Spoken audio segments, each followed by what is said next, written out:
Saya mau bagi tips kelebihan dan kekurangan pekerja full-time atau freelance buat kalian yang lagi galau.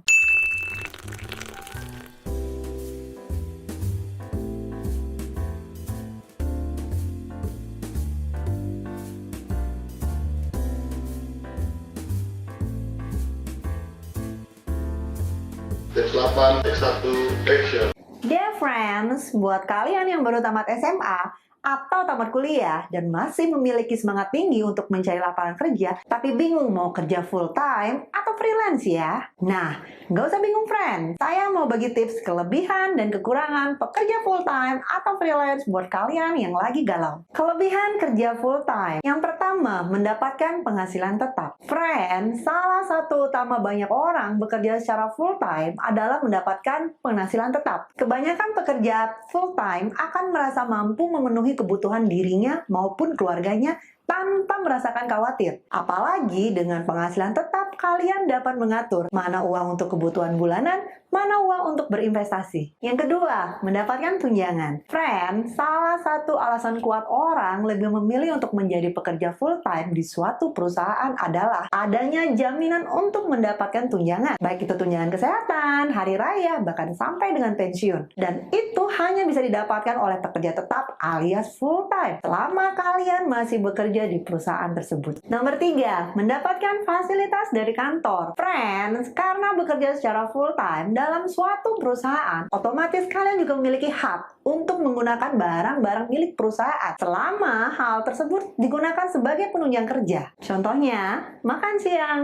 komputer, laptop, bahkan sampai kendaraan bermotor. Kekurangan kerja full-time. Yang pertama, mendapatkan pengawasan dari atasan. Friends, para pekerja full-time biasanya mendapatkan tugas dari atasan dengan deadline yang telah ditentukan oleh perusahaan. Nah, karena karyawan ini bekerja di kantor, maka pengawasan terhadap kinerjanya dapat dilihat secara langsung oleh atasan. Kadangkala, hal ini bisa memberikan tekanan yang cukup besar untuk para pekerja. Yang kedua, waktu yang lebih banyak dihabiskan di kantor. Friends, seringkali pekerja full-time dikejar deadline dan otomatis karyawan harus lembur agar pekerjaan cepat selesai. Hal ini membuat karyawan akan lebih banyak menghabiskan waktu di kantor dan seringkali menjadi tekanan tersendiri bagi karyawan di tengah rasa lelah yang menghinggapi. Yang ketiga, tekanan dipecat dari perusahaan. Friend, pada pekerjaan tertentu, jika saat seorang karyawan gagal memenuhi target dan deadline perusahaan,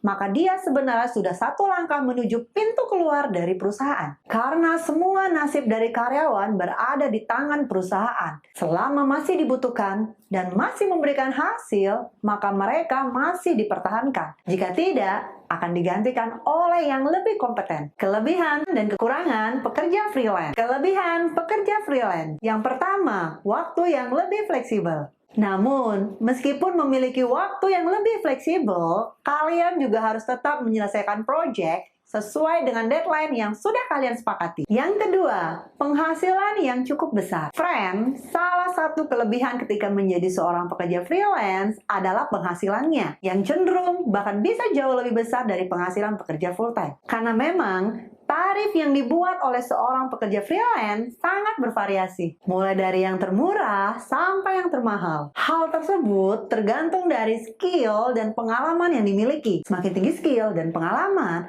maka semakin tinggi harga yang ditawarkan. Yang ketiga, memiliki pengalaman yang lebih banyak. Friends, menjadi seorang pekerja freelance juga memberikan banyak pengalaman dalam pekerjaan. Sebab, kalian akan lebih banyak bertemu orang-orang baru dari perusahaan dan dengan proyek yang berbeda-beda. Selain itu, dengan memiliki banyak pengalaman, maka kalian akan lebih mudah dalam mendapatkan proyek yang kalian inginkan. Kekurangan pekerja freelance. Yang pertama, fasilitas pribadi. Friends, kekurangan yang paling dirasakan pekerja freelance adalah dia harus menggunakan fasilitas yang dia miliki sendiri. Contohnya, komputer atau laptop, jaringan internet, sampai kendaraan bermotor. Dan segala kerusakan juga kerugian yang muncul menjadi tanggung jawab kalian seutuhnya. Yang kedua, tidak ada tunjangan. Friend, pekerja freelance tidak memiliki hak tunjangan seperti yang didapat pekerja full-time. Sama halnya dengan poin pertama, Pekerja freelance harus menanggung diri sendiri ketika terjadi hal-hal yang tidak diinginkan. Yang ketiga, penghasilan yang tidak menentu. Friend, meskipun penghasilan pekerja freelance bisa lebih besar dibandingkan pekerja full-time, akan tetapi penghasilan yang didapat pekerja freelance tidak selalu tetap. Terkadang, mereka mendapatkan penghasilan yang banyak, namun di lain waktu bisa jadi mereka mendapatkan penghasilan yang lebih kecil. Dan bahkan bisa juga mereka tidak mendapatkan penghasilan sama sekali. Nah,